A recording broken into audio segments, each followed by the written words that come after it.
Gavaskar trophy 2024 विषय भारत अपेक्षा Australia अधिक आलोचना होउछि। पर्थ टेस्ट भारत 295 रन विजय पर एडिलेड होगा मैच उपर समस्त नजर रही। एथारे उभय दल पिंक बॉल सहित खेलिया देखा मिल। विराट कोहली फर्म कंगारू दल पर चिंतार विषय पलटि। बर्तमान ऑस्ट्रेलिया पूर्वतन अधिनायक माइकेल क्लार्क स्पष्ट कर प्रथम टेस्ट रे कोहली शतक भितर भयर भावना सृष्टि करिछि। ऑस्ट्रेलिया एक पॉडकास्ट माइकेल क्लार्क पचारे अनुजाई बॉर्डर गाभास्कर ट्रफी 2024 तृतीय टेस्ट रे द्वितीय टेस्ट रे भारत पर सर्वाधिक रन स्कोर किए करिवो।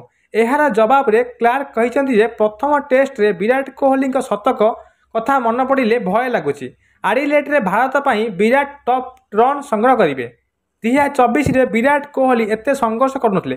पूरा वर्ष से 12 टेस्ट इनिंग्स मात्र 295 रन स्कोर करछंती। से पर्थ टेस्ट द्वितीय इनिंग्स अपराजित 100 रन कर स्कोर को चर्चार विषय पलटि।